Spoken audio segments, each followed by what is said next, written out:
네, 일본의 차기 총리가 될 자민당 총재 이시바 시게루 전 자민당 간사장이 선출됐습니다.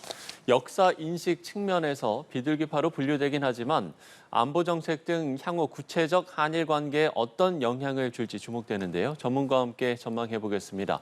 조진구 경남대 극동문제연구소 일본연구센터장 자리하셨습니다. 안녕하십니까? 안녕하십니까? 예. 자, 이시바 시게루 전 자민당 간사장이 새 총리에 선출이 됐습니다. 1차 투표에서는 다케이치 사나이 경제안보 담당생에게 27표차로 졌는데 결선에서 극적인 역전에 성공을 했거든요. 일단 이 과정을 어떻게 보셨는지요? 아주 중요한 선거였던 것 같아요. 네. 자민당 총재 선거에 9명의 후보가 나왔던 것도 처음이었지만 여성이 2분이 나왔는데 그중에 한 분이 당선이 되면은 처음으로 여성 총리가 탄생할 수도 있고 예. 40대의 그 후보가 2명이나 있었어요. 그렇죠. 43살의 고이즈미 신지로 의원이 당선이 되면은 아마 일본 헌정사상 처음으로 40대 가장 젊은 아마 총리가 탄생하는 그런 것도 볼 수 있었고 네네. 이시바 시게루의 후보의 경우는 정치 경력 38년이라는 아주 베테랑이에요. 5번째예요. 그렇죠. 사실상 마지막 정치 생명에서 마지막 총재 선거 출마라고 할 수 있었는데 과연 이시바가 서력을 과거에 그 잘못 나쁜 기억을 지우고 될 수 있을까? 아주 저도 흥미진진하게 봤습니다.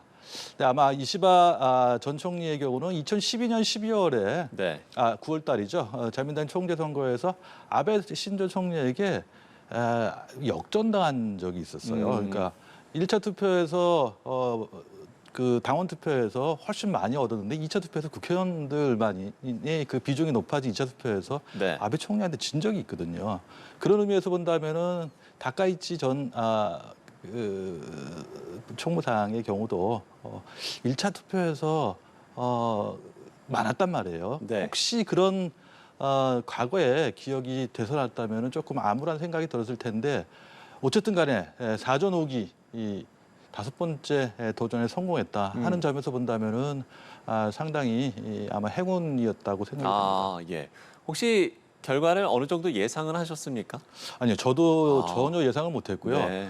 아마 지금 일본 언론에서도 이시바 시게루, 다카이치 사나에 그다음에 고이즈미 신지로 이 3명 중에 2명이 결선 투표에 갈 것이다. 그러면은 거기에서 누가 당선이 될 것이지 하는데 아무도 예측을 할 수가 없는 그런 상황이었어요. 그러니까 네. 3위 이하의 국회의원표가 결선 투표에서는 중요한 승패를 좌우하는 요인이라고 할 수 있는데 그런 의미에서 본다면은 의외로 국회의원들의 2차 결선 투표에서 국회의원들이 이시바 시게루 전 간사장을 지지했다. 아마 정책적인 측면에서 본다면 베테랑 네네. 이시바 시게루에게 위기의 일본 정치를 구해달라 이런 뭐 표현이 아닐까 하는 생각이 들었습니다. 예, 알겠습니다. 앞서도 이제 이야기를 해주셨습니다만 그야말로 4전 5기 끝에 그리고 어찌 보면 이번이 이제 마지막 선거일지도 모르는 이 선거에서 이제 당선이 된 건데 그러면 이 이시바 시게루 당선인은 어떤 인물인가 좀 설명을 해주신다면요? 네, 뭐 방금 전에도 말씀드렸습니다만 네네. 정치 경력 38년의 베테랑이에요. 그러니까요. 그다음에 2002년도에 대신도 경험을 한 적도 있고 또 당의 선거의 책임자 혹은 당의 총재를 대신해서 당을 사실상 인사나 재정이나 이런 거를 운영하는 게 간사장인데 간사장도 한 적도 있고요. 예. 또 내각에서는 방위 문제를 전담하는 방위사항도 한 적이 있거든요.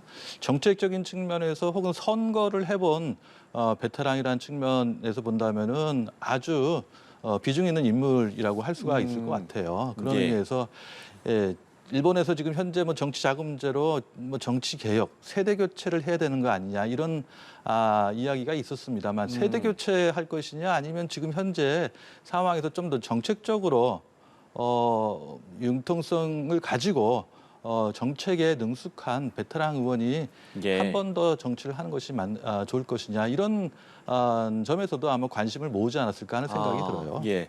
사실 이제 비주류라는 점에서 당내 입지 기반이 약한 게 아니냐 이제 이런 점들이 계속해서 얘기가 됐었잖아요. 네. 그럼에도 불구하고 이번에 당선이 됐다는 건 지금 이제 이야기를 해주신 대로 어떤 정치 개혁이라든지 어떤 세대 교체 이런 그러니까 정치 개혁에 대한 좀 열망이 반영됐다라고 보시는 건가요? 아니면 어떻게 이 의미를 보시는지요? 지금 현재 일본 국민들이 자민당 혹은 일본 정치에 불신을 갖게 된 거는 정치 자금 문제, 자민당의 좀 구태의연한 그런 모습들이거든요. 네네. 근데 가장 그것과 좀 관련이 없는 클린한 정치가로서 부각을 받았던 것도 이시바 시게루였어요. 네네. 그런 의미에서 본다면은 현재 자민당 내에 유력한 파벌이 여러 개 있었습니다만 아소파를 제외하고 전부 다 파벌을 해산하거나 해산하겠다고 했거든요.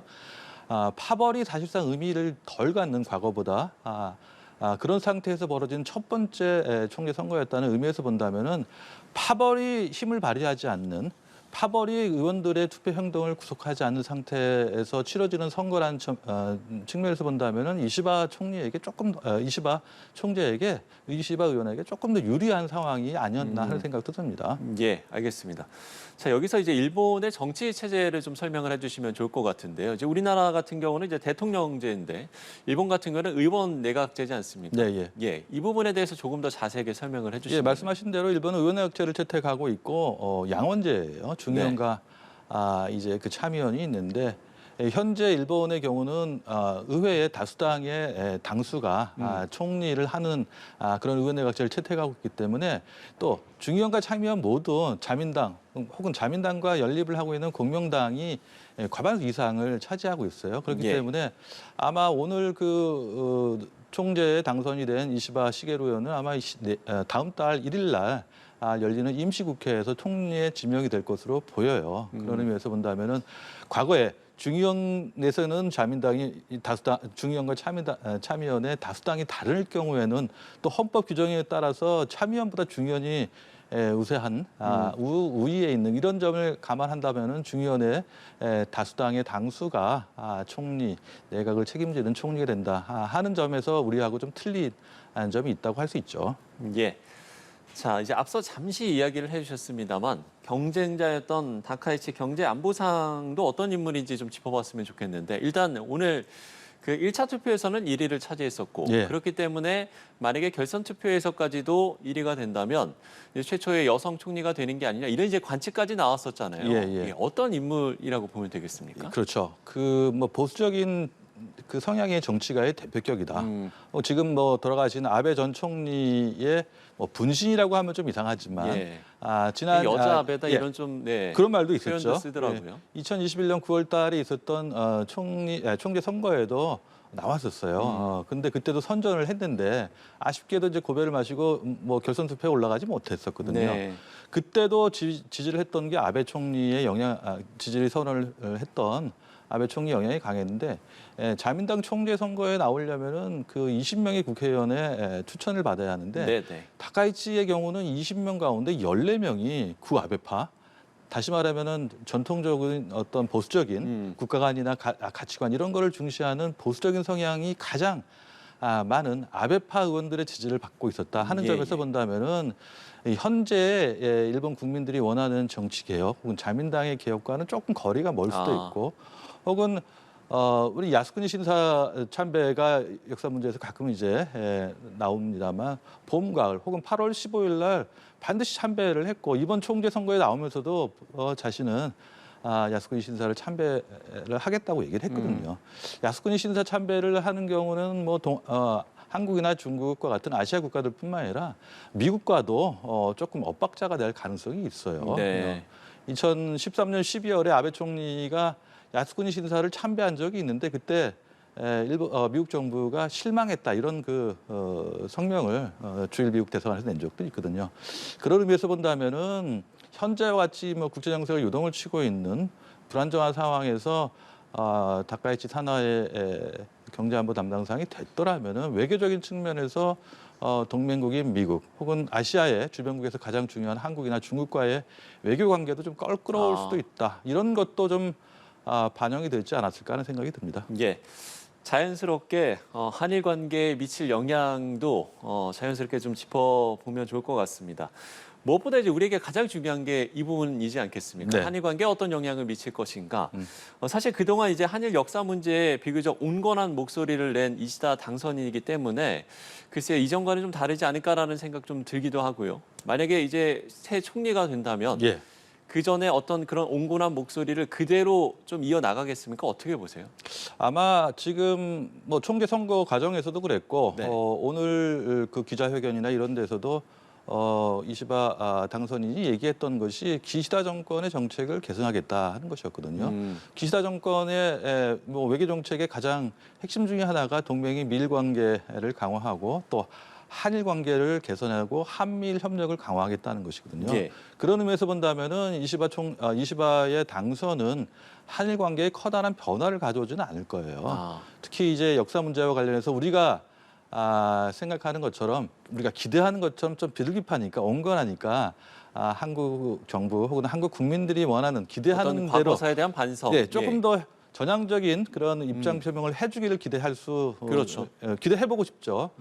그렇게 될지는 잘 모르겠습니다만 전반적으로 한일 관계에는 부정적인 영향을 미칠 가능성은 없다. 낮다.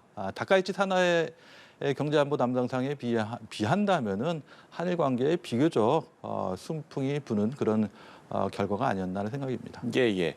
그러면 우리나라와의 갈등 요소는 없겠습니까? 뭐 예를 들어서 그동안 이제 일본 자위대의 존재를 자국 헌법에 명기할 필요성이 있다 이렇게 주장을 해왔었기 때문에 이런 부분들은 우리나라와의 갈등 요소가 되지 않겠습니까? 자위대의 존재 자체가 한일 간의 갈등 요인이 될 가능성은 없습니다. 네. 그리고 헌법을 개정하는 문제도 일본 국민들의 선택의 문제이지 뭐 주변의 국가들이 이래라 저래라 할 사항은 아니에요. 네. 다만 과거 역사의 문제가 있기 때문에 자위대 혹은 일본의 방위력이 강화되면서 무엇을 위한 것인지 혹은 투명하게 그게 진행되고 있는 것인지 혹은 외교와 뭐 이 안보라는 게 이제 그 동시에 균형을 네. 이루면서 가야 하는데 한쪽에 치우치면은 좀 곤란한 과거를 이제 생각할 수밖에 없는 그런 상황이 벌어질 수 있는데 그런 의미에서 본다면은 이시바가 지금 외교와 외교 안보 국방을 좀 균형을 잡아서 안정을 취하겠다 이런 그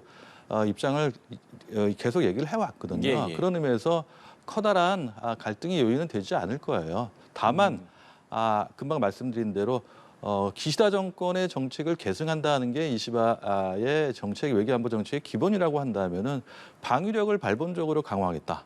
그리고 현재 뭐 2022년 12월에 뭐 개정된 것입니다만 2023년도부터 5년 동안 방위비를 GDP의 1.5배, 1.5%. 그러니까 현재 그 당시에 그 방위비의 1.5배를 좀 쓰겠다는 거였거든요. 그러한 그 방위력을 가지고 무엇을 할 것이냐 하는 것에 대한 그 설명도 별로 없었어요. 그래서 그런 의미에서 이러한 그 강한 자위대가 방위력을 갖고 있는 자위대가 어떤 역할을 국제사회에서 하려고 하는지에 예. 관해서 좀 더 투명하게, 좀 더 적극적으로 혹은 이웃나라 국가들과 좀 협의를 긴밀하게 함으로써 그런 어떤 신뢰성을 높일 수 있는 그런 정책을 앞으로 좀 펴주기를 좀 바라고 있습니다. 예. 안보 문제와 관련해서 한 가지 더 질문을 드려보면 핵심 공약에서 아시아판 북대서양 조약기구 창설 이 부분이 좀 주목을 받았었는데 이건 역시도 좀 주변 국가의 갈등의 소지가 되지는 않겠습니까? 뭐 주변국이라고 하면은 아마 중국이나 북한이나 러시아의 경우는 아마 그러겠죠. 신경을 곤두세우고 예, 있을 예. 거예요. 조금 전에 방송하기 전에 이시바가 이제 당선되고 처음으로 이제 기자회견을 통했는데 그 질문이 있었어요. 그랬더니 예, 예. 오늘은 좀 더 명확하게 얘기를 했어요. 아시아에는 미국을 중심으로 한 동맹이 미일, 한미 혹은 안제스라고 미국, 호주, 뉴질랜드 혹은 미국과 필리핀 이러한 국가들과 동맹 조약을 체결하고 있는데 아시아판 나토라고 하는 자신의 구상이라는 게 이러한 그 동맹들을 네트워크하는 거다 하는 얘기거라고 좀 설명을 했어요. 예. 앞으로 이제 내각이 출범을 하게 되면은 좀 더 구체적으로 설명을 하겠습니다만 그 현재 이야기하고 있는 내용을 에 비춰본다면은 지금의 기시다 정부가 얘기하는 거하고 별 차이가 없고 한국과 미국도 과의 그 안보 협력이라는 차원에서 본다 하더라도 커다란 변화는 없을 것 같아요. 그 아시아판 나토 자체는 그런 의미에서 본다면 이게 미국을 중심으로 한 한미일 혹은 민주주의 국가들의 세력의 연합과 혹은 예. 북중러 소위 이제 신냉전이라고 불리는 이런 체제가